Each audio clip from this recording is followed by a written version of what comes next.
What's up, advocates, and welcome to episode 3 of the Claims Game podcast. Real quick, we're sponsored by Fortes Health, and Fortes Health is basically selling all kinds of masks and protective gear, which is really good to have right nowadays in this coronavirus to make sure that you're protecting yourself and protecting others around you when you're walking into all these houses and you're walking into all these properties and you're meeting and greeting different people in our industry. You want to stay protected. So if you put in the promo code VINCE20, you'll get 20% off any of your orders. Some really good prices there. Today, we are interviewing Randolph Love. Very special interview for me because Randolph Love is actually a very new adjuster. So this is for all you new adjusters out there and some of the things that you should do. Randolph Love's been only an adjuster for about 2 years. And I first met Randolph when he came and trained with me for a day. I'm here with my boy, Randolph. Say what's up, Randolph. How you doing? Today was the first time for me that I had the pleasure of showing a new and upcoming public adjuster around and sort of, show him the game a little bit about what we got going on. He basically shadowed me for a day, which is something we're going to offer in the one-on-one consulting course coming soon.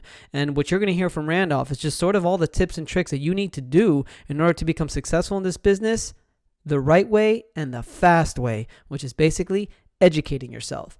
You need to educate yourself. You need to read books. You need to learn more. You need to take courses. You need to do whatever you need to do whatever you can, so that basically you could just fast track yourself into becoming the best public adjuster possible. You'll learn everything, but it's just going to take longer, as opposed to if you take Randolph's course, which is just basically learning and learning and learning and never knowing enough and learning more. You're gonna be at a place where Randolph is now, and I'm telling you right now, he's gonna be big time in the industry. So take a look at Randolph Love's Facebook. Take a look at Randolph Love's LinkedIn. I'm not sure if he has a website or not, but you can find him all over social media. He's very involved in all of the public adjusting groups as well, and he knows all the big wigs. So get to know Randolph. Hopefully get to know him in this interview. It was a real pleasure interviewing him. He is the man. I love this guy, and I think you're going to enjoy this interview. So for all you newbies out there, enjoy. Welcome to the Claims Game Podcast with Vince Perry. Get all the tips you need from insurance claim advocates and professionals and grow your public adjusting career to the next level. And now the commercial claims advocate, Vince Perry. That's Fiverr, man. Oh, yeah, I know. Is that easy? I was going to say specifically who on Fiverr. Yeah, go ahead. Oh, I can tell you who it is. Actually, it was an American guy. It wasn't it wasn't somebody from Pakistan or anything like that. Mm-hmm. It was an American. Yeah. Yeah, man. Okay, right. I don't remember which company it was, or which guy it was, but I mean, dude, I think it was like $50.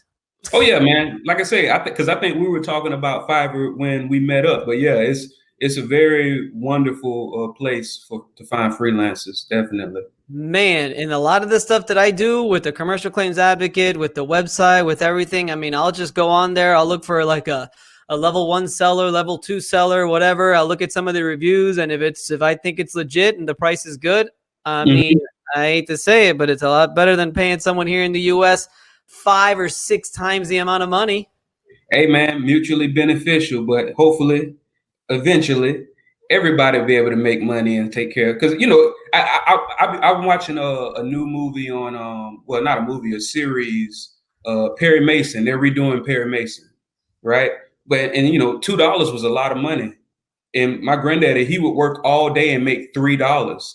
And that was considered to the common person a lot of money. So yeah, I mean, hopefully their economy gets to where we're at eventually, to where what we're paying them isn't, but their economy works just like that $2-3 economy worked back in the early 1900s for us. They're just on their own path. Yeah. Right. Well, I like that you say that. Because one thing I like about you, Randolph, is you always have a positive spin on things. Absolutely. And I think that's a great way of looking at it, because at the end of the day, yes, our economy is obviously much stronger, which is why we're allowed to pay a much cheaper rate. But it would be nice also that if it could be, we could have one day in some kind of heavenly dream that we all have, that maybe we'll all be some sort of level playing field throughout the entire world. But I don't know. if everybody's on the same level, then what's the point? But Well, that's go true. ahead. But we're not going to get into. Ooh, I don't think we should get into that because then it's going to Yeah, get nasty. absolutely, So, Randolph, thanks for coming on, man. absolutely. Thank you, man. Thank you for inviting me. Appreciate it, Vince. How long have we known each other now? It's been about a year, right? Yeah, I mean, you were when I finally decided to switch from IA to public adjuster. You were one of the first people that I reached out to, and I appreciate that. You responded immediately. Yeah, I mean, that's what this business is all about, is responding and being accessible, right? Yeah, scary fast. Yeah. Well, I mean, that's funny because Jack Hanks mentioned that in the last one. He gets all crazy if a text message or an email is just sitting there for too long and he hasn't responded yet. I'm kind of the same way, but my thing is more like I'll just forget. So if I don't respond immediately, I'm just gonna end up forgetting, which is much worse. I'd rather just respond immediately just so I don't forget later. Oh yeah, absolutely, man. I be in situations where a lot of my claims involve roofs, so I'm not responding on a roof.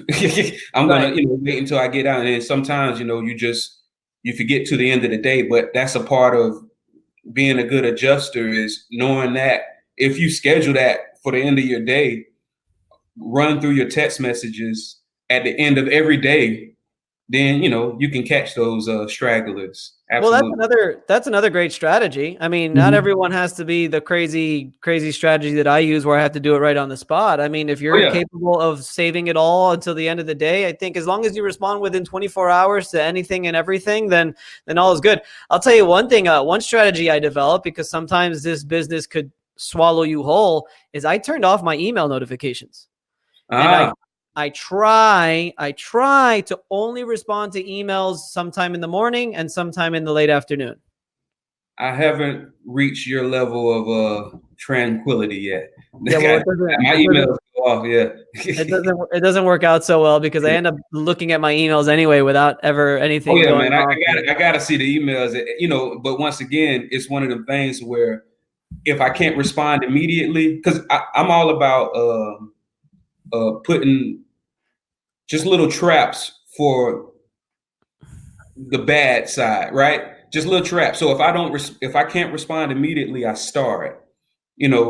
Nice.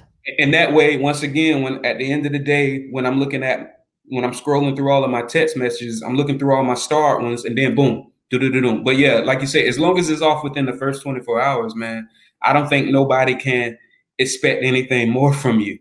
Right. 24 hours. Give me a break. I agree. One thing I wanted, so the reason why I had you on, Randolph, is for a lot. One thing is I admire you a lot. Thank you. The reason why I admire you, Randolph, is because you are, I don't want to use the lame ass term go-getter. I want to use the term more like you're always searching for more information. Yes. I feel like you have sort of you have gotten to the realization that we don't realize, that you've gotten to the realization that you could never know too much, and no matter how much you know, we still don't know nothing.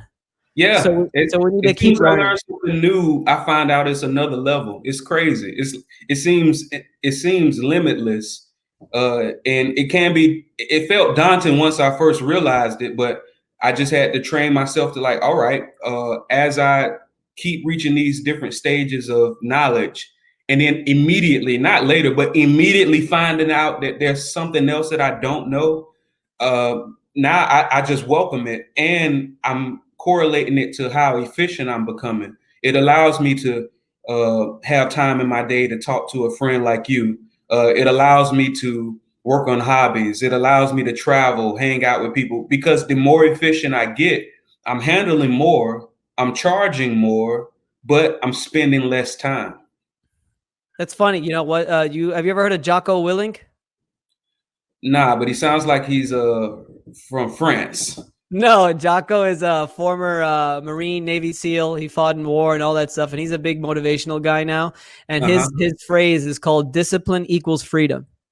There you go. And what he says is basically, initially it doesn't make sense, right? You're more disciplined. How are you more free? But the more disciplined you are, the more you know, the more sort of time restricted you are with the sort of time that you have. It actually opens up a lot more time for you too. I agree. I agree. Yeah. So, what I wanted to talk to you about, you mentioned something about, you were just talking about how when you came to the realization about wanting to know more, and we've had some deep conversations in the past, Yeah. and I'm not afraid to go after those things again. So you mentioned something about when the realization of you needing to know more and learn more. Tell me a little bit Mhm. about that. Ah, man, it was it was really when I switched from IA to public adjusting, right? And it's not one of those things where you're discouraged from learning more, like, because you definitely get those prompts uh close to every 2 years saying that you have to do continuing education from Right. the carrier, right? But it's not like, hey, but also do this, also do this. So I was considered good when I switched from an IA to a public adjuster. I was considered good, but once I became a public adjuster, then I started looking at these building codes, right? Then I'm looking at these manufacturer recommendations. I'm looking at after the fact, after I turned in my file to the desk adjuster, I'm seeing the aftermath of what happens when after that first inspection. Tell So me about that, because that's messages that I get. You were probably one of the first to really alarm me about that, but I get it all the time now. I get messages all the time from IAs who are pissed off at their estimates getting gutted, at about from a desk adjuster who hasn't even been out to the property, and they're trying to tell you what should be paid for and what should be not. Tell me a little bit about your experience with that. well, it's one of them things where it's the way I can explain it is you don't necessarily get told every time to leave certain things off, right? It's as you start learning more as a independent adjuster or a staff adjuster, you start including more things because you know more things, right? Right. And then you send it to whoever you're supposed to send it to, and they say, well, take this off, take this off, take this off. Now, some people might say, ask why, and then they'll get an answer maybe saying that these are the guidelines that we're following. Some people might not even ask why, they might just do it and send it in. But if after a few times of you being told to leave something off, you start not including it, it becomes conditioned that this just isn't something that's covered. Not necessarily because of the policy, but because of the guidelines. And that's another thing. We get the guidelines. Of course, we're supposed to read the policy, but a lot of the templates already have the denial language already included in the partial denial or full denial letters. So it's one of them things to where I'm not even demonizing the independent adjusters, the desk adjusters, the claims managers, because I know I wasn't a demon then. It's just I didn't know, and I think a lot of them don't know. Now you do have some people that do know exactly what they're doing, and they seem to get some kind of pleasure from it, but they're a very small part, and at least based off my experience. Yeah, I think if you look at it like that, you come to an understanding that it sort of is what it is, and you can't really do Mhm. much about it. And like you said, it doesn't make you a demon.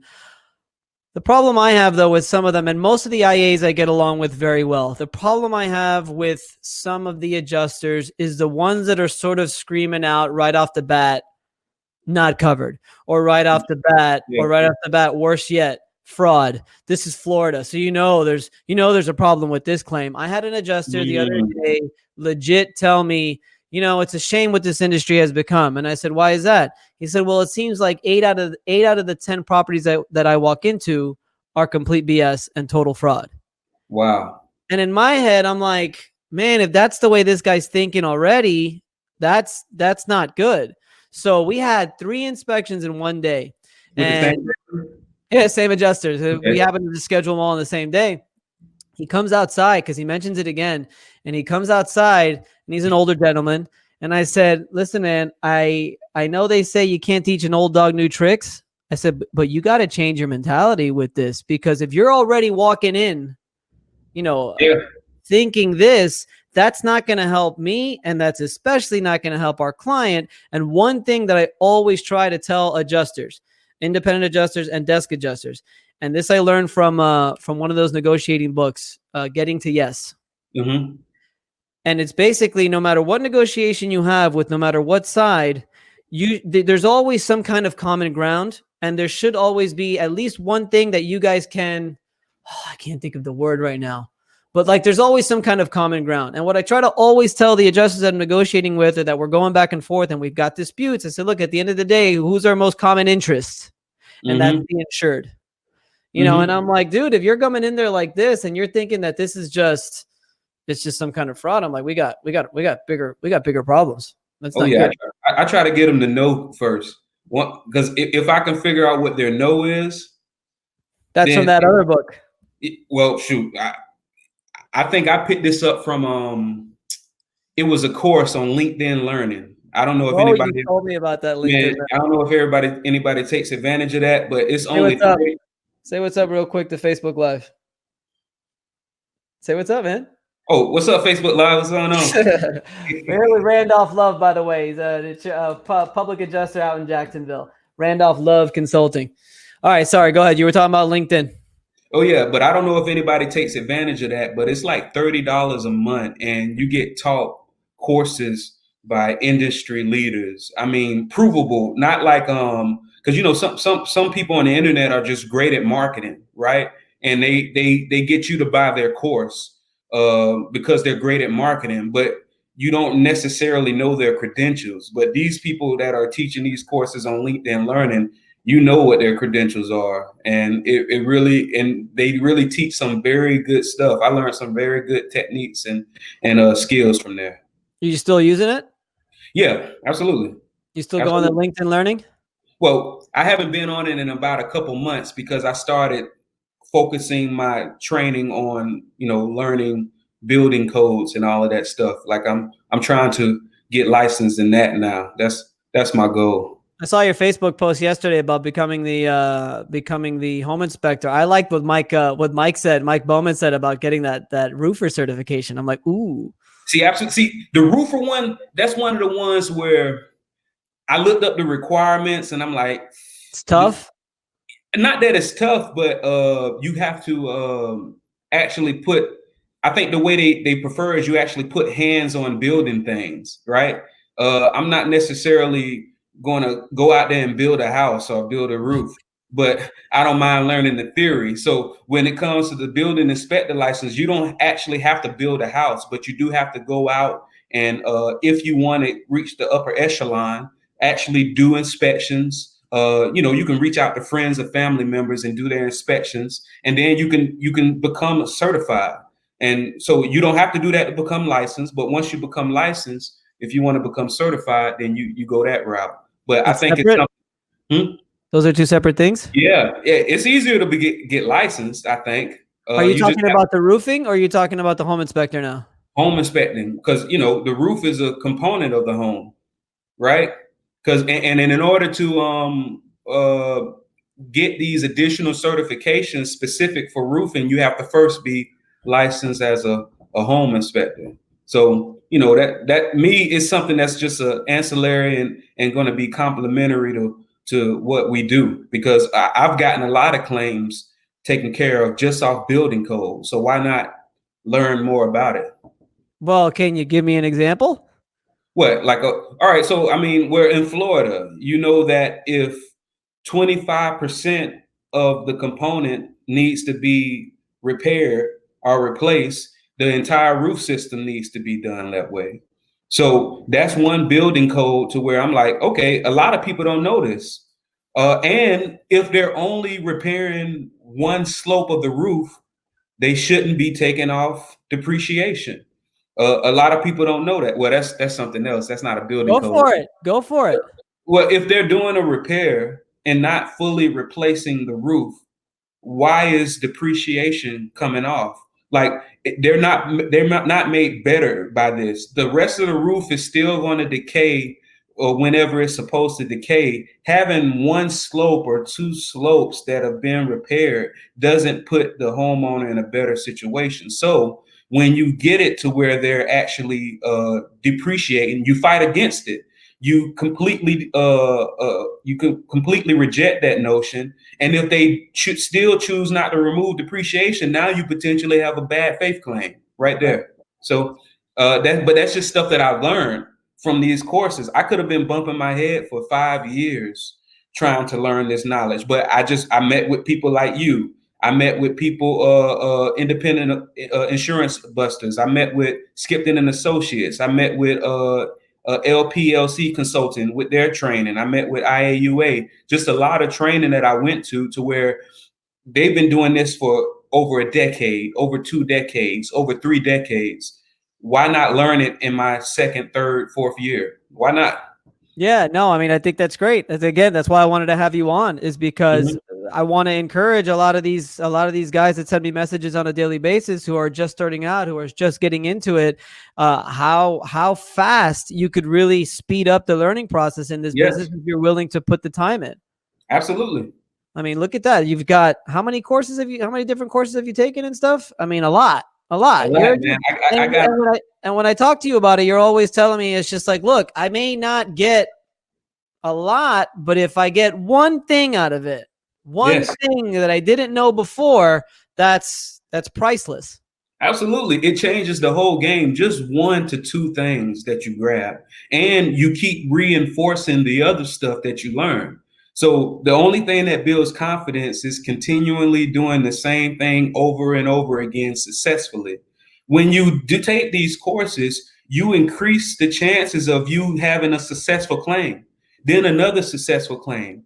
After 10 successful claims, you're very confident and you speak as such. Your letters have that tone of confidence without sounding arrogant, of course. But that's what going to these courses do for me, at least. It gives me the confidence to say what I believe should be said without any hesitation or apprehension.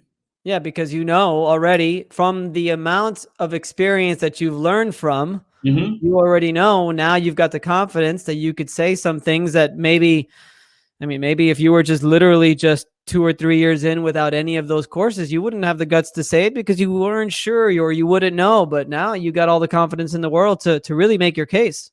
Absolutely. Everything that we have 1 in a million are people are innovators, right? That do things for the first time, that blaze a trail, right? But for the most part, all of us, everything we're doing, we saw somebody else do first. Exactly. Yes. So when you in this industry, if you keep seeing other people do things first, it's just gonna keep happening. The more you hang around these people, they're gonna be saying things that are commonplace to them. It's been commonplace. It's the equivalent of telling somebody, oh yeah, when you go down the street, you stop at a red light, right? Matter of fact, I got a good example. One time I was at an intersection and I turned into the light had just turned yellow. Like, they have a 6-second, they have 3-second yellow lights and they have 6-second yellow lights, right? This is my neighborhood. I know that this is a 6-second yellow light, right? So as soon as I get to the intersection, it turns yellow, and then I proceed into the intersection. As soon as I did that, a police pulled me over, right? Immediately. He got out. He was emphatic. He was so upset about this. And I'm like, I say, what's going on? He says, you just ran that yellow light.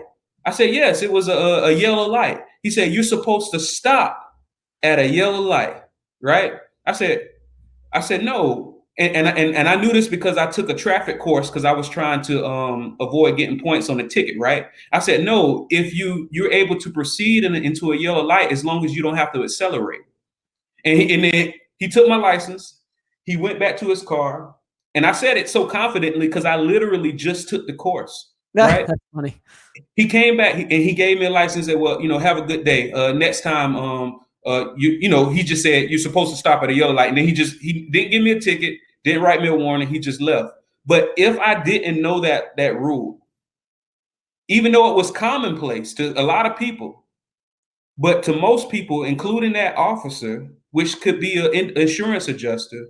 Right. To most people, until you tell them that rule, they don't know. And then once you tell them the rule, hey, you get you get to do what you need to do. Yep. I mean, that's the way to do it. The more you Yeah. know, the more you could really throw stuff back at these people's faces, because at the end of the day, a lot of them don't know. Why is it that we're always trying to assume that the other side already knows and has all the answers? But a lot of times they don't know either, because that policy is just as confusing to the other side as it is to our side sometimes. Oh, yeah, and we could be just as bad, man. I've been with public adjusters where I was with them when we learned something new. Like we both had that wild face, right?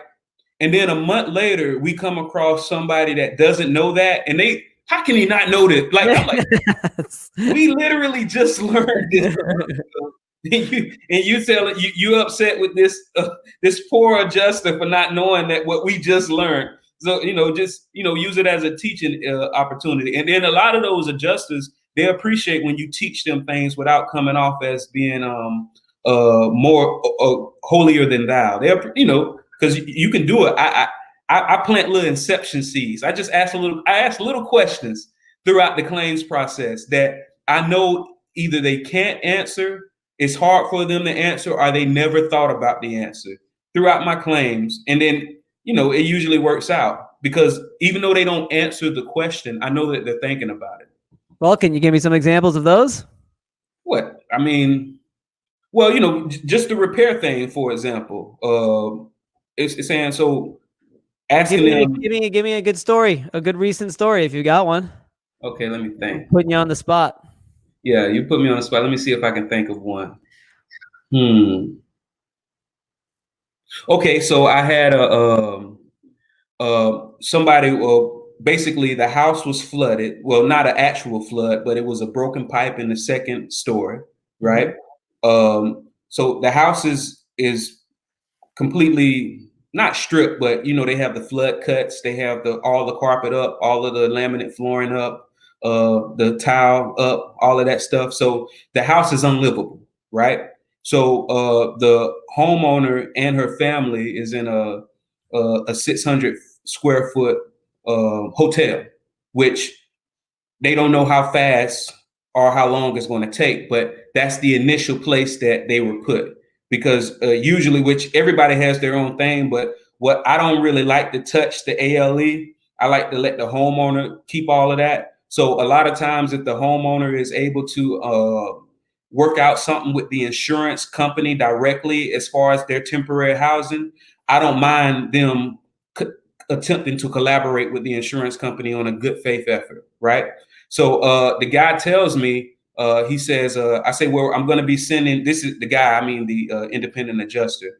I say, I'm going to be sending you the receipts for the additional living expenses. And then he says, well, because they've been going out, well, we're not really going to pay for them going out because they have a stove. And I said, so you're saying that if they do have receipts for having to eat out, being that they're not in their normal house, that you're not going to pay for it because they had the stove available to them and they should be able to cook? He said, yes. I said, well, show me that in the policy, right? Nice. Show me that in the policy. So he sends me, of course, just the standard copy and paste of the entire conditions. Yeah, it's just the whole section of conditions. They just copied and pasted, right? Basically, my reasoning has to be somewhere in these group of words that I've read, but I can't find it. But I'm still going to paste this right here. So I tell them, I say, hey, that's not what we're going to do. It says that they have to find something comparable to them. This homeowner lives in a 2600 square foot home. Is 600 feet comparable? And I know a lot of people that can cook. They need at least 3 stoves ready. This 2-stove kitchenette, is that comparable? Right? So it was one of those situations where I knew that it wasn't what they put in that letter that was the rules. It's what's in the actual policy that's the rules. And once I asked him, hey, is it in the policy? Can you show me that in the policy? He probably was never asked that question before. Right. And then now, in later letters, the same claim, he now, he still puts the guidelines for ALE, but he always puts a disclaimer now, basically saying, hey, but read your policy. This is because, I'm writing letters basically saying, I don't agree. I don't agree. I'm not letting anything slide. I'm just, in every one of my letters, I'm saying I don't agree. So now he has that disclaimer like, hey, this is what I have to put because it's in my template. But he added his little, hey, but read your policy because, he don't want to get in trouble. But he probably just learned that. And from his claims from here on out, he's probably going to not hold people to that limitation. Right. Or he might. I got one now where they put him up in a hotel room. Mind you, it's the insured, his wife, and his 4 dogs in a hotel room. His house is about, I don't know, probably about 1,500 square feet, and he's in a hotel room. And I'm usually like you, I don't like to get involved too much, but at the same time, I'm trying to help him however I can. And I told him, I said, look, if you can get like an agent or something to find you a house that's comparable to the house that you're living now, that's great. And I even said, because my wife likes to look at Airbnbs and all kinds of stuff. I said, look, I'll see if my wife wants to look for something in that area too, because maybe we could find something. He's like, oh, that'd be great too. So anyway, I tell the adjuster that I said, look, I'm going to try to see if I could find you 3 places that are comparable to the house that he lives in currently. And you guys can choose from there. And she's got the nerve to tell me, well, on the property, there is what does she tell me? There's a cabin and a trailer. Maybe you can tell him to hook up the water and the electricity there, and he can just stay there. And I'm like, wait a minute. I said, so what you're trying to tell me is that it's okay that he can't live in his house, but it's okay for him to live in a cabin that has no plumbing, no electricity, no running water, and you want him to go out of his way to go to the state to get all this stuff installed now? I'm like, that doesn't make any sense. Well, I just don't understand because it looks extremely livable. Anyway, I talked to the insured and he's just like, Vince, he's like, that's like my storage cabin. There's no way that my wife and my 4 dogs could live in there. You kidding me? Wouldn't last 2 days. So the letter's going to have to go out now. That's going to be my next step. And I learned that in a book. Basically, the cost of the comparable living expenses are now potentially a part of your negotiation now, right? Because just imagine if somebody has a home that's 5,000 square foot, a pool, right?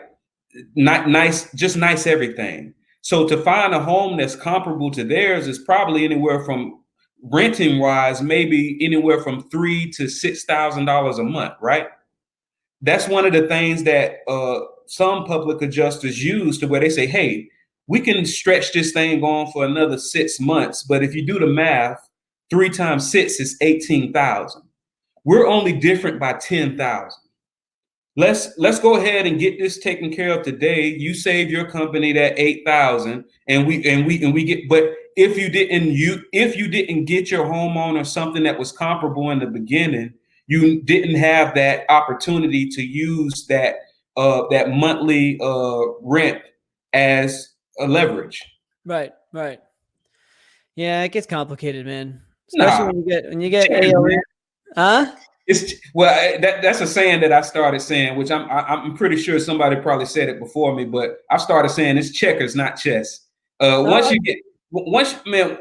you start learning like the whys, not just reacting, but the why is this it really becomes like rainbow jumps to me. But once again, I know that I'm still learning. And it's only rainbow jumps at the level that I'm at now. Every time I get to this level, I do look up and I do see another chess game. Matter of fact, I see the Star Trek chess game, the 3-level chess game. But once you get into it, then it becomes another checker game. And checkers is still a fun, competitive game, but it's not as hard as chess. It's not as hard as chess, that's for sure. What are some of the things you're doing now to continue to educate and to continue to grow? Well, like I said, looking into getting all of my licensing to be a Florida licensed home inspector. Nice. What else? I have some trainings, set up to help me to be able to present myself better if I'm deposed or in a court as an expert witness. Real quick, I'll get back to that, but just list them off for me, just for the audience. List them off, the courses that you've taken up to now over the last, 2.5 years or so? Well, I think it's deeper than the two, because starting in 2016, 2015, that's when I started getting my first major insurance designation. So I'm a chartered life underwriter. So there's a slew of courses under that. I'm a chartered life underwriter. Mm-hmm. Okay. So basically, it's considered like a master's in life insurance. So if like any state, for the most part, I can't think of any states that I can't, but like with that designation, any state that I go to, I just have to sign a paper and they give me a life insurance license. I don't have to take any exams or anything for it. As far as they're concerned, I've already proven my competence in that subject. I'm a chartered property casualty underwriter, which a lot of people, I don't think a lot of public adjusters know about it, but a lot of insurance carrier adjusters know about it. It's considered the highest designation that you can get in the property and casualty insurance industry. What's it called again? Chartered property casualty underwriter, CPCU. CPCU, that's right. Mm-hmm. Okay. Yeah. So that's something that helped me a lot. And I got that back in 2016. I'm also a chartered financial consultant, which I think I got that in 2016 or 2017. I don't recall, but it's a whole slew of courses under that. Now, keep in mind, all of these courses are still regulated. All of these designations are still regulated by the Department of Financial Services. So what was happening is I kept hearing a lot of the same curriculum, and then they would just add the additional curriculum, whether it was life insurance or financial consulting or adjusting claims, right? And as I did that, when I started getting into this side, I didn't realize, I thought I was just a natural, but nah, it's because I had did so much intensive studying that the stuff that I thought that was intuitive, it's just because I've been reading this stuff for years, right? And then now it's coming out because I'm practicing it. What else? I did training with contractors, with the people at Level the Playing Field. Public adjusters, do not discount what you can learn from contracting associations. I mean, when you're able to talk like them, you're able to get things bought. I went to Insurance Busters public adjusting training. Great training. It definitely put my mind on another level. I went to Skipton Associates training. Definitely complimentary. Both of those public adjusters trainings definitely made me think about things that I never thought about. And both combined, I do feel like I'm 20 years ahead of my time. I did your training. You were one of the first people that I reached out to. Now, let me tell you, because I knew we were going to be having this podcast. So I was thinking about all the stuff we did that day. Now, I didn't even realize this, Vince. So correct me if I'm wrong, right? So you picked me up at the hotel, right? We went to a public adjuster inspection that you had. I think it was a hot water heater in the attic, I think, right? So boom, that you didn't really say too much to the guy. You asked him a couple questions, but you didn't really say too much, right? Then we went to an insurance appraisal. It was continuous hardwood floors and cabinetry, right? And line of sight stuff. You said more, right? You were in appraisal. You knew that it was more of a relationship thing, a negotiation thing. So you were talking more, right? This is just me thinking about, all right, me trying to unpack everything that I saw, but didn't realize what I was seeing, right? You also had to take a check to the bank to get like a signature certification on it, I right? had to sit there for a while too. I remember Yeah, that. I mean, but you were handling it all. You also met with a new prospect. Now, keep in mind, this is all in the same day, right? You also met with a new prospect that was thinking about filing a claim. You looked at it. You told her what could happen, and at the end, I think you ultimately said, you might not need to file a claim based off what your deductible is and based off the damages that I'm able to see. That's what you advised. What else we did? You were negotiating on the phone with somebody. You were uh the numbers were and you told me your strategies, right? And then the numbers right there, and I said, oh man, that's great. You got exactly what you wanted. He said, oh really? Oh, I didn't even realize it. But the guy was gonna call back with a better number because of what you said, right? He said, well, just give me 11. Let me look at it, right? What else happened? But we went to your house. Your father-in-law cooked for us, right? We watched Foxy Brown, right? We did watch Foxy Brown. That's right. With Pamela Greer and Samuel L. Jackson. Yeah. Then we split up. We got back together. We met up. I think it was is it American Social in Tampa? Yep. We met at American Social. No, I picked you up for that. Yeah, we split up, and then I picked you up for that. Absolutely. You picked me up. We went to American Social. We talked shop, and we talked about our lives. Then we met with one of your first party. We went to a bar and met with one of your first party attorneys. Like, dude, when I look back on it, and I didn't make this realization to today, you literally walked me through the entire claims process in one day. In the life, baby. Just a day in the life. From first inspection to attorney. Oh yeah, that's true. From getting the check endorsed, and you had one problem client that you were basically composing the email throughout the day. Oh. You were bouncing off your composition of your email to me as we were going to eat. So you literally, when I look back on it, you showed me the entire claims process. But it's something that in retrospect, I didn't realize, like, wow, he really did show me everything. And I appreciate that, man. Yeah. You gotta talk to my wife, because my wife thinks that I just ride around all day. I don't really do shit. Well, I don't know about the other days. I was only there for that one day. Yeah, man. I mean, that's what I tell people, but it's like you said, it's discipline equals freedom, right? Because at the end of the day, I'm doing whatever I can and you're doing whatever you can. And as public adjusters, we're trying to get everything in as much as we can and get through that whole process so that, frankly, if something does come up in our personal lives that we need to take care of, at least we have time to do that as well. I mean, throughout that day, which was a pretty action-packed day, we had a nice relaxed lunch. Mm-hmm. It's not like we were in a rush. Yeah, we were done by around 5:30. We went in, we changed, showered, and we went out and had a good time. Mm-hmm. You know, we went out to have dinner, have some drinks, and then we even met with that attorney later on. So yeah, I mean, that's kind of what it's all about. I appreciate that, man. That's pretty cool. Yeah, it was a solid full day. Absolutely. Yeah, that's what I'm hoping that I can do with some of these guys. Now we're gonna do that. We're gonna do that one-on-one consulting thing. And honestly, that honestly comes from the day that we had together as well. You know, it's just when I did that with you, I felt, you know me now. I'm a one-on-one guy. You know, I'm a building relationships with guys. With that, that's kind of like what I want to do. I like to build good, positive, confident relationships with people. And I feel like with the one-on-one, you get to do that a lot easier.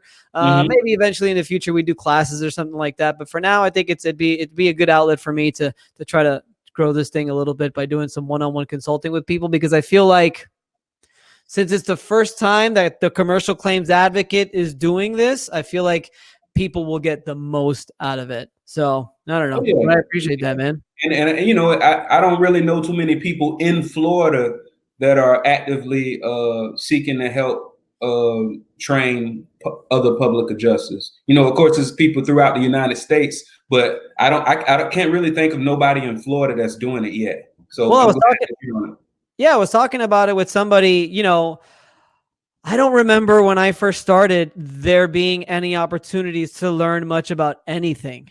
You know, I admire you for taking all the courses that you're doing, but thank God it's even available right now. Yeah. You know, when I started, there was no Skipton, there was no Level the Playing Field, which is one I really want to take, by the way, and there was no boot camp. That didn't even exist. Thankfully, it seems to me, especially in the Facebook scene, that public adjusters are uniting. Yeah. And that's fantastic, because it's like I was telling you with the Skipton course, which is what, thank you, by the way, for convincing me to do that. Yeah, For absolutely. those that don't know, man, Randolph called me personally. He's just like, Vince, you got to do it. Just do it. I promise you're not going to regret it. Just do it. You're going to learn one thing. And I'm like, fine, I'll do it. Because you come to a place in your career where you get a little complacent. You know, you do. And I was even telling you throughout the course, and this is good for people who are interested in maybe doing some education. I was telling you even throughout the course, I was like, I know a lot about this stuff already, but something clicked. Yeah. And like you said it's going to happen the second day. Something clicked like around day 2, midway day 2. I don't know what it was. I mean, I was here in my office doing the whole thing anyway. And it was just like, it's not that I learned anything new. It's that I realized that I just had to tighten up a little bit. Tighten up my game a little bit so that I could really spend those extra 15, 20 minutes or even an extra day, wait a day, think about it before I shoot that email off or before I put that letter together. Let me get all my facts right. Let me make sure it's totally like a clear, concise language of here's what we're claiming, here's why we're claiming, and here's why you should pay. And if you decide not to, you know, my attorney is going to take this like a present, and they're gonna love this thing, you know, a well-wrapped present with a bow. Exactly. That's what I always tell them. Yeah. So it was good because, again, I learned a few new things. I'm not going to say I didn't learn anything new, because there's definitely a lot of policy language and just insurance lingo, which I'm trying to put the course together now. And I'm realizing, there's a lot of lingo that I don't even normally use that people should use. But it just really taught me to tighten up. Tighten up is like what I could actually like say the most. It's just like, I got to tighten up my game. And the credit to you, you didn't do it until I said, if you don't do it, you're doing the people who look up to you a disservice. Right. That's what you said. I remember that, but when I said that, that's when you finally pulled the trigger. But I meant it. Like it's a lot of people that look up to you. And I think somebody in your position, somebody that's not only a great public adjuster, but a great marketer, a lot of people are going to come to you. And you need to have different points of view from what we do in order to, because a lot of people are not good marketers, but you are. So people are going to flock to you. They need to know that when they come, they're getting the top of the line knowledge, which I believe that you can provide them. So that's good. Yeah, I think in order to be a successful public adjuster, I think you need a couple things. I think one of them, which is luckily what I've been pretty good at, but I've been burned, is just like I said, is just building the good positive relationships with people. And I always try to do that to the other side. Like I was telling somebody the other day, I kill them with kindness. I'm always going to be super nice. I'm going to be as nice as possible. If you step out of line, then we're going to have a problem. But that being said, I'm going to give you some leeway because I want to make sure that, you know, everything turns out okay and hopefully everyone's happy at the end of the day. Amongst that, building relationships with people with the other side. And obviously, if you want to get referrals, you want to get relationships with roofers and with contractors and with everybody else in the common industry, so you get those referrals. The other thing that I think is very important is education. You got to educate yourself, and you got to educate yourself on this business. And I know, and myself included, for many years, a lot of public adjusters, just because I don't know what it is, but a lot of public adjusters do not take the time to educate themselves on the claims process. And if I can say anything at all, and one thing that you've also taught me as well is, man, it's priceless, because if you're good at the relationship, or let's say the sales part of claims, which you know as well as I do, it's a big part. If you want to say, if you know a ton about claims, but you ain't got no claims, then you got a problem. Absolutely. You know? What's going on? You gotta have the claims. But once you got those claims rolling, you know, man, to know some of the stuff that I learned in the Skipton, and to know some of the stuff that I know you've learned, I'll be honest, I'll tell people right now, in the 2 years that you've been a public adjuster, you know more than I do. Oh, right? man. little nuances, right? Little nuances that even like I'll call you about. I mean, we talk to each other at least 2 to 3 times a week. Absolutely. And for some reason, every time we talk, it's at least a 30-minute phone call. Oh yeah, because we getting into it, man. We getting to the thick of the grits. Absolutely. Absolutely, And man. it's so important to educate yourself and to like I got let's see, I have it right here. I got Skipton's book right here. Every once in a while. I finished that a couple of days ago. Oh man. I don't know if you finished it yet. But no, yeah, I'm halfway through, but I saw the other one you're reading that I actually read already, which is the first book. I didn't know there was any other book. It's the only book that I could find. The insurance one, the claim one that you're reading now. You probably got it on Amazon. I'm reading several of them. I'm reading I have the Delay, Deny, Defend that I'm like it's called Delay, Deny, Defend. I don't know who wrote it. It's another one, man. I'm reading because the way my mind works is I usually have to read multiple books at once because if I try to stick to one book, that's what I do. It's impossible because you get bored. Yeah. So I read through the skip and man, I'm trying to think of what else did I learn from that book, man. It was funny. You mentioned it earlier, but it was funny how even I had the aha moment when you were talking about depreciation and you were talking about drywall or something. Yeah. And when you mentioned it to me, I was like, duh. And when I told you, you were like, me too. I was like, duh, also, right? It's kind of like a good comedian. Like when you go to see a good stand-up, you're laughing because you know it's true. You just never thought about it that way, right? And that's how it was. When I was reading that book, I'm like, I should have known that. But then as soon as they said, you're like, of course I know that, but I didn't apply it the right way. And I think from what we're talking about, just so people know, it's whenever you come in and do a flood cut, right? A 2-foot flood cut around the room due to rising water. And the insurance company comes in and they do the repair of the drywall. They add that 2-foot cut and then they depreciate it. That's not a replacement. That's a repair. Therefore, if the material wasn't replaced, if it was only repaired, there was no betterment. Therefore, the insurance company should not be depreciating it. And I learned that from David Skipton's book. I mean, it was really and once again, when I read it, I'm like, of course, but I just never thought about it that way. Let's see if we can try to come up with as many as possible. We got The Claims Game by Skipton. Man, what's the one you're reading now? Come on, you put it on Facebook all the time. Oh, let me grab it. Let me make sure. We've got that one by Chip Merlin. On 1 second.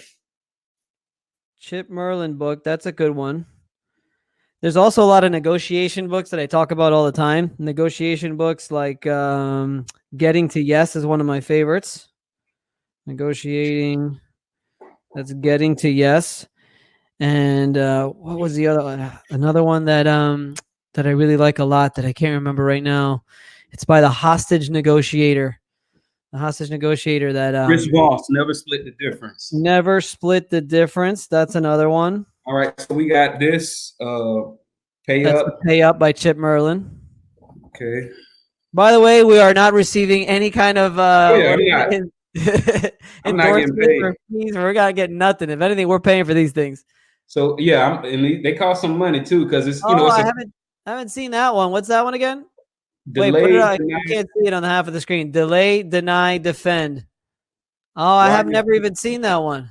Oh yeah, so I'm just that's my dog here. I'm only up to the introduction, so let's see. It's the little one. No, that one we already know about. Okay. Game. Then we have that one, Insurance Claim Secrets Revealed. I thought that was the only public adjusting book out there about a year and a half ago. And you said you read that? I read that one. Okay, got it. Now I like that one because that one's like for policyholders. Now I also read this. Now this is actually that looks terrible. That looks awful. Yeah, but because it's well used. It's like my Bible. Like no, it just looks like it looks like an awfully boring book. It is, man, but it's not boring. See, that's the thing. once I started realizing that efficiency was my friend, this is the funnest book. This is like a Marvel movie to me now. You know, you got issues when Yeah, insurance claim book is like a Marvel movie. yeah, issues, plenty of issues. Hey, and then now this isn't specifically insurance, but it's spin selling Spin by Neil selling. Wright. So basically, this basically teaches you how to sell high ticket items. And what's considered a high ticket item is really anything probably that's more than $100, and a customer knows that they'll likely have to see you again. It's possible that they have to see you again. Like low ticket items like $25, $30, somebody will buy that and they'll never see you again. And if the product doesn't work, they won't even complain, right? But when you're dealing with what we're dealing with, people putting their trust in us, it's basically called spin selling, where you ask people implication questions to get them to let you know what their explicit needs are. And if you can get them to ask you for help instead of you asking them to sign your contract, it completely changes the entire dynamic of the relationship. That's Like, interesting. yeah, it How do changes. you, what's a Go ahead. way of doing that? What's one of the ways of doing that? I'd like to know. Well, I mean, How do you get, I think one of them I've seen online is sometimes you ask yes questions, right? Or you could ask like questions are like, can you handle this claim yourself? No, or maybe it's no questions. I don't know. You tell me, what is it like? What is it like? right. So basically, whoever is asking the questions controls the conversation. Do you agree? Yes.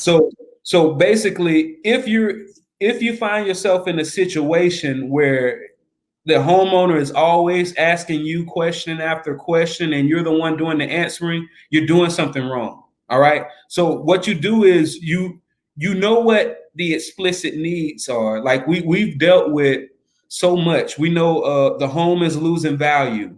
We know there's potential health risk to water not being taken care of correctly.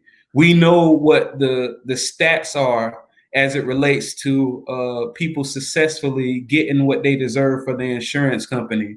We know things like that people are very busy and they've never handled this before. So you compile a bunch of questions to help people arrive to what we already know. So when they get there, basically, so any product has features and benefits, right? So a feature is just what the product does. For example, you might have a coffee maker that a feature is it has a clock on it and that you can set it to automatically start making coffee in the morning, right? But it's not necessarily a benefit to the person who doesn't have to get up early in the morning. Like they don't care about that feature. But so when you tell them, hey, you should buy this coffee pot because it goes off automatically, they're going to be like, well, that doesn't matter to me. And then they're going to move on. Now you got an objection that you got to overcome when you could have just asked them up front. So what do you want your coffee pot to do? And then when they tell you that, you ask more questions related to that, and then it's split. Eventually, they say, "Well, how do I get a coffee pot that does that? Do you know where I can get a coffee pot that does that?" And then, so that's the same with public adjusting. You keep asking them questions to get to where they explicitly ask you for help, and that's what I do, and it just makes the relationship better. So do you want to do so? Let's see if I understand. So do you are you aware of what could happen to your wood floors if the water is here for too long? Nah. Well, are you aware? Nah. So I mean, so what's been happening to your wood floors? I mean, not are you aware what could happen? No, I can ask them I can ask them personally what's been happening. Because I can start talking about microorganisms. That's how I get the facts of loss. Is that what you're talking about too? Or getting a lot of it? Because I ask a ton of questions every time I walk into a new claim. Yeah, but see, that's the thing. See, you're asking, you're doing what you're supposed to do without thinking of it that way. Because usually I think the way you have it set up, and you have a referral system, right? Same as myself. And you get in there, and I've seen you, at least with the one that I walked in on you on, you were asking all of the questions. No, I got that's gonna. By the way, that's going to be part of the one-on-one consultation course. Is a list of questions that I ask to every single client when I first meet them. Absolutely. But once again, it's like a laundry list of questions, man. It's like a good 20, 25 questions, and the questions lead to other questions, lead to other questions. You got to get the facts. So the reason why that question, are you aware what happens? It implies that you know what happens, and then the customer is going to say, no, what does happen? No, that's them asking you a question again. Do you see what I'm saying? So that's why your question will be, so what has been happening to your floors? Right. And then that's when they're going to say, oh man, and my mother-in-law came in, she noticed it. She said, oh, and then, so now she doesn't care about microorganisms. She cares about how it looks when her mother-in-law comes over. So then that's when you direct what you're saying toward the aesthetics, not necessarily the micro, but the aesthetics of it all. Oh yeah, and then that's when you start talking about line of sight. That's when you start talking about continuous floors, because that's what they just told you based off your questions, what they care about, and then boom, goes from there. So that's what I learned from that book. And then I know a lot of people know about this one, Think and Grow Rich by Napoleon Hill. It's another book. Hold on, I got to show this one. See, all my books are on my all my books are on my Kindle. The Kindle, Amazon Kindle app on my phone. No more hard copy books for me. No more at all. Those days are over. Oh man, it's an older book. Psychopictography. What the hell is that? The new way to use miracle what? Man, let me see. The new way to use miracle power of your mind. Y'all gonna think I'm a hippie now, but nah, it's really I know the mind controls everything, so it just teaches you strategy. It tells you little mental pictures, little stories, and based off those stories, you put it in your mind, and just like what we were talking about, when you see something happening, you know it's possible. So these stories basically let your mind know that's possible, and then your mind works towards it because it knows it's possible now. So it's a real cool book. The power of the mind, man. The power of the mind. It's a mother. Mm-hmm. Hold on, because we're gonna be talking about books. I gotta be talking about some books. Yeah. Because let's see here, man. You know what I'm into right now? Meditations by Marcus Aurelius and Alan Watts, the book. So when you say meditations, what it teaches you how to get past those first 5 minutes of antsiness. It ain't nothing about meditations. I'm going off the wall here, but it's basically Marcus Aurelius was one of the emperors of Rome back in the Roman times when Rome was in charge of the world. Basically, he came in after Caesar, and he was he studied a lot of Greek philosophy. And he was one of the smartest guys. He came up with all this crazy philosophy, and it's some funky stuff. Mm-hmm. This is a good one that I saw that I haven't really started yet, but it's called, there's one called Jumpstart Your Brain, which is really good. One other one called Words That Change Minds. That's another good one. Jumpstart Your Brain, Words That Change Minds. Essentialism is one that is recommended big time by a lot of big business owners. And essentialism is basically just a way, I read that one, it's basically to try to find a way that you could just narrow it down to only the important stuff. So basically, like what you're doing by maybe replying to text messages and emails later on in the day, as opposed to it constantly filling up your mind like I do throughout the entire day, that's actually what you're doing is actually better. And you also want to just try to narrow it down to only the essential things that need to be done. And what is it that's going to sort of what's going to build your business, make you more successful? Because there's a lot of stuff that we do throughout the day that just has nothing to do with anything. And then one of my favorite ones that I'll tell you right now, it's called The One. And the one thing is really cool. That's this one right here. The one thing. Mm-hmm. All right. That one's called The Surprisingly Simple Truth Behind Extraordinary Results. And he talks about narrowing it down to just one thing that you need to be doing to better yourself or to better your business. And he breaks it down into what's the one thing that you can do, what's the one thing that you could accomplish in the next year that will make your business better, for instance. Mm-hmm. What can you do in the next 6 months to get you towards that year goal? What can you do in the next 3 months to get you towards that 6 month? What can you do this month to get you to that 3 month? What can you do this week to get you to that month? And what can you do today to get you to that to get you to that week? And what can you do right now to get you to your end day goal? Man, now, hold on, man. Now you just made me think about one of the mental. So I guess I get to show. Can I show an example of a mental picture that's basically piggybacking off of what you just said? We make our own rules here, Randolph. We do whatever the hell we want.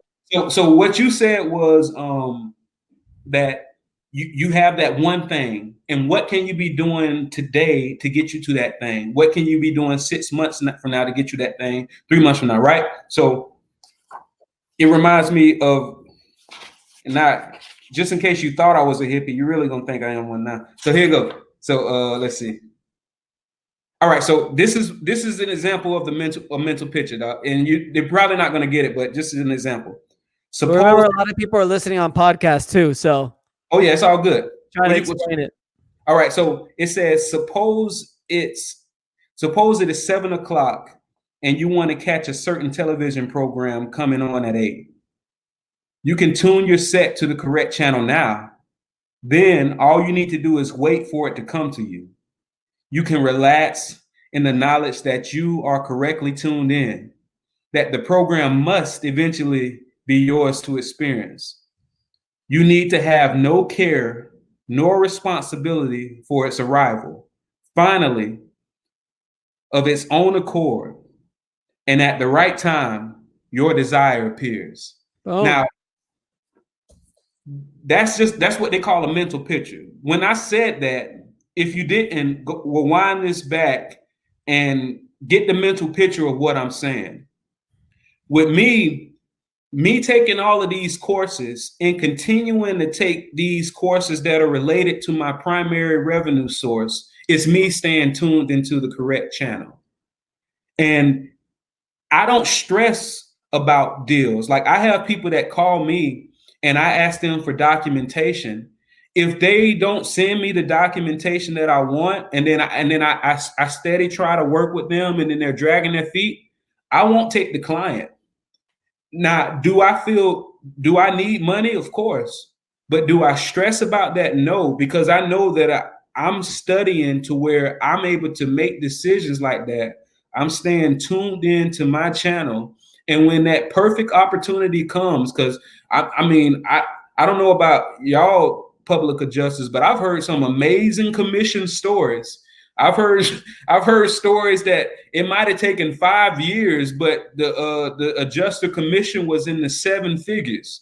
Like, that's amazing. So if you just stay tuned into the right channel, it's going to happen. Everything's going to happen. And just like you said, that one thing, if you know what that one thing is, if you know that show that you're trying to watch, if you know that goal that you're trying to achieve, tune in. Like watching this podcast. It's so many other things that people can be doing instead of watching two public adjusters talk about psychopictography. But but you're tuned in, and the great things are going to eventually happen. It's just the law. It's just the law of nature. That's just how it works. But just like great things happen, bad things happen. So you just prepare. And when you keep doing things like this, when you keep studying, when you keep going to courses like yours, when you look for other people who've been doing this for more than 5 years, more than a decade, more than decades, when you keep tuning in to them, your station will come. It's like luck. What is it? Luck is when preparation meets opportunity. Yeah, that's what they say. It makes sense. It makes sense. It makes ain't sense. luck. It ain't luck. But when it comes on your plate, and you know what to do, and you're prepared to take it on. Yeah. And there it is.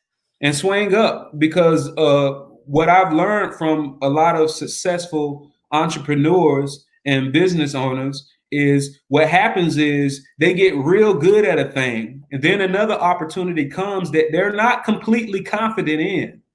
But that's the difference between them and the scam artists. The scam artist is going to take that opportunity. They're going to take all the money they can get, and they're going to fade to black. The person that's really trying to make something of themselves are going to accept that challenge, but they're going to continue to work to where now they just as confident in that new thing as they were in the last thing. And then all of a sudden another opportunity is going to come that you're not that much confident, but you can't be scared. You have to take it. You have to do it. What are some of the I brought you on for two reasons, because of your knowledge and wanting to educate yourself, but frankly, I brought you on because you're a relatively new public adjuster. Yeah. What are some of the things that what are some of the hardships? What are some of the times that you were just like, did you have any of those times, or you just keep pushing forward? Did you keep just learning and stuff? Because I get a lot of messages all the time about public adjusters being pretty discouraged. Usually it's about the clients or it's about the insurance companies, but you got anything? I don't know, man. It's just, or what's something that you can tell new public adjusters who are just starting out? What should they do in order to make sure that they get on the ball, all right, grow their business, and they don't have to worry too much if they're worried about being successful, or if they're worried about succeeding in this industry? What can you tell them? I'm glad you rephrased it, because for me, I didn't really have a lot of the money issues, because that's just a part of my personality. And like I said, I'm a chartered financial consultant. It's certain things that I just can't do. For example, a lot of public adjusters use Xactimate, right? A lot of public adjusters get their estimates done, but this is for the public adjusters that use Xactimate themselves. If I have the professional program where it's about $350 a month, if you pay monthly, or you can pay by the year and pay $1,835. So $300 a month comes to what, $4,200? Wow, that's a big difference. Or you can pay $1,835 if you're willing to pay it all at once, because we get those claims that come in, right? That where we get anywhere from $5,000-$6,000 commission, and you need this Xactimate all year. Why not pay that money? And now you just saved all those thousands of dollars. So the reason why I didn't run into money things is because I did stuff like that. Like, so I paid for my Xactimate all at once. What else I did?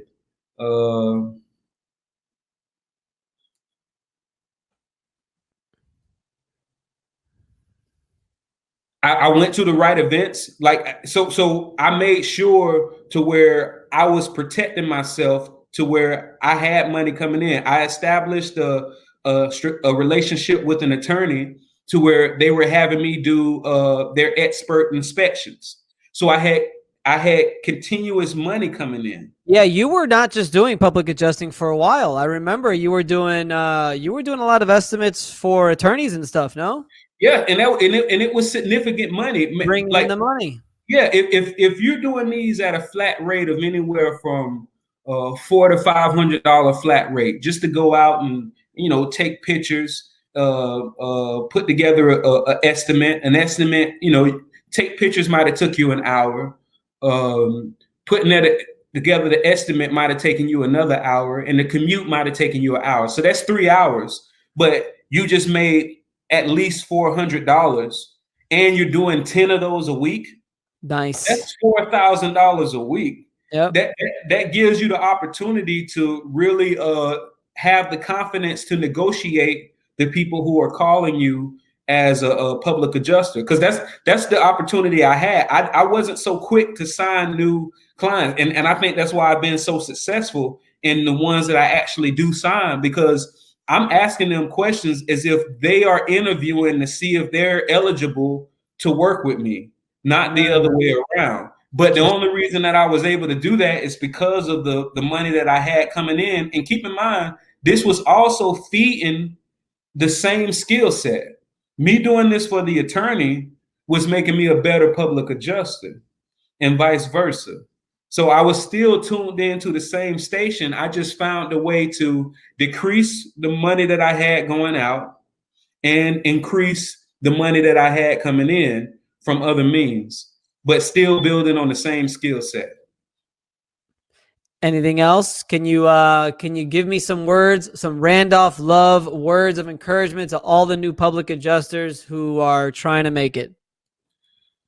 Don't be scared to spend on yourself. What happens is we start getting these big commission checks, right? And quickly, of course, understandably so, we want to take vacations and we want to spend money on our friends and family. I say still keep doing that. However, if you are thinking about, this is just my opinion, if you are thinking about investing in the stock market because you got this surplus of income or other types of investments like homes and things of that nature, in my opinion, and based off of the opinion of people that I respect, the way they think, if you're not making at least $5,000 a month in disposable income every month, if you're investing in anything else but yourself, you're doing yourself a disservice, right? Some of these public adjuster courses are anywhere from $1,500 to $2,000, right? But let's say at the highest, that $2,000. That $2,000 I can attribute to making me just this year alone at least an extra 15 grand, right?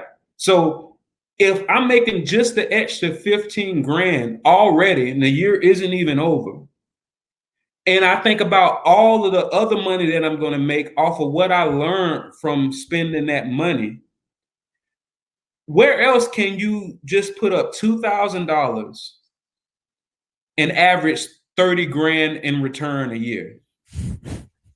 Exactly right.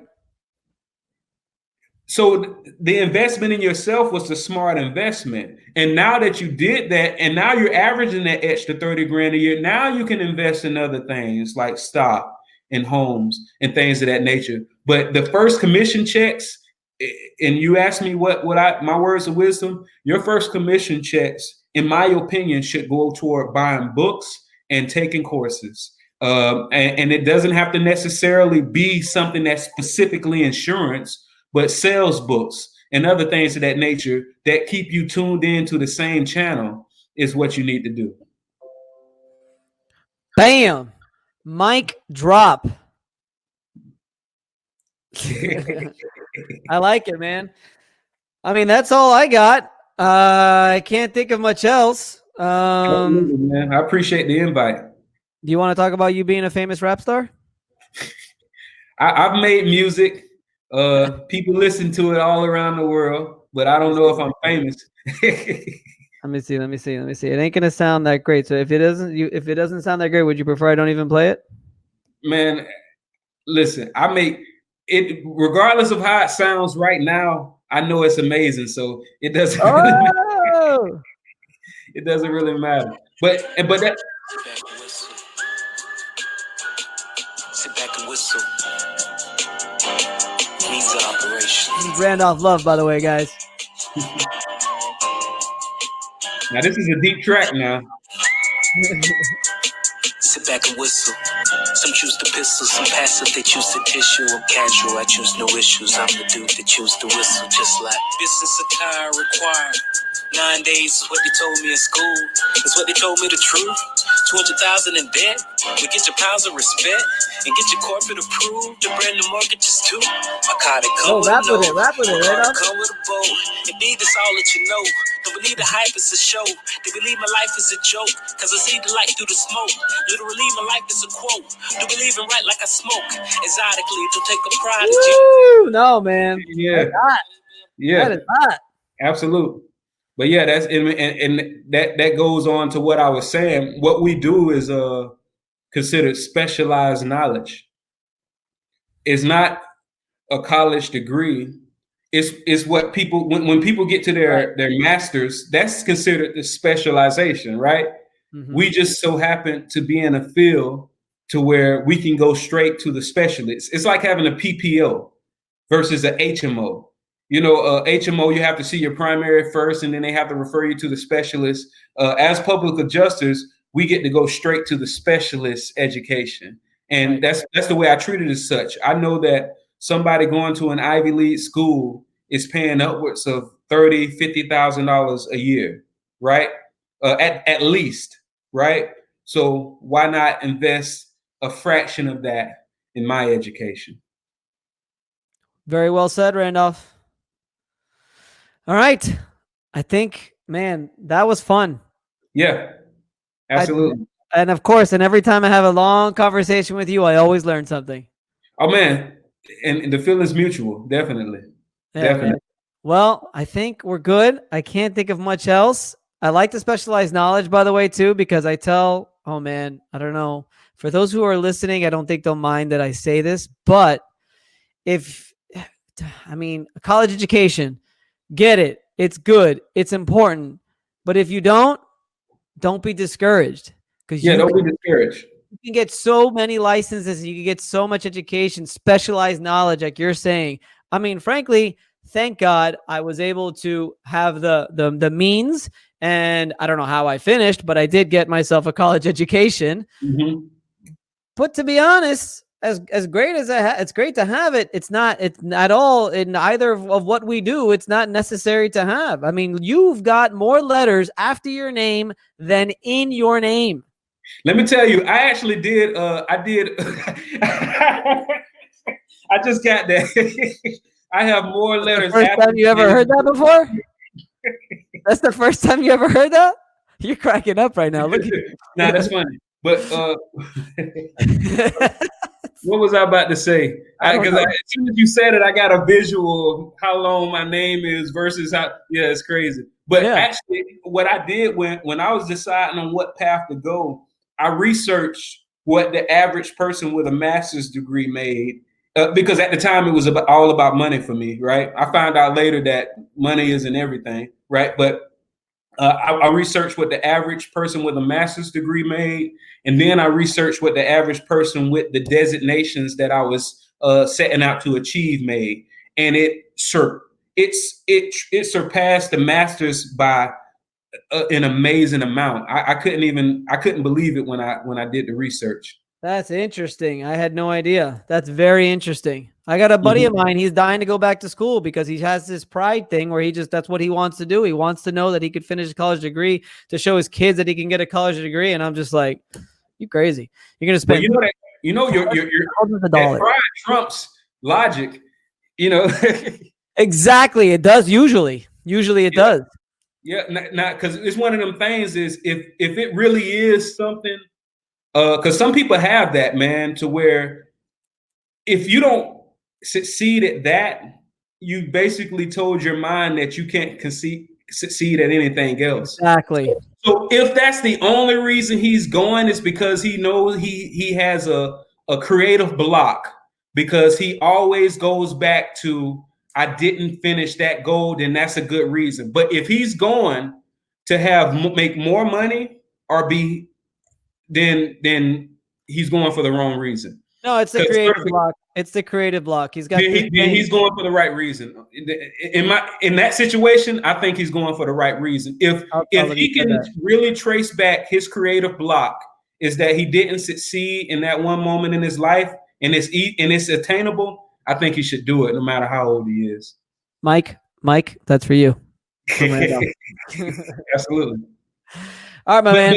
Once again, if it's about money, then he's doing the wrong thing. No, I don't think that's what it's about. I don't think that's what it's about. Hey, an hour and 20 minutes? Are you kidding me? Oh yeah, we talk. Ain't that the truth? Randolph, all right, I'm going to cut this out. We're done. Thank you so much. I appreciate it. Let's get on with our day. Thank you for the invite, man. Y'all have good and good luck in your business endeavors, everybody. All right, my man. Thank you. All right. Later.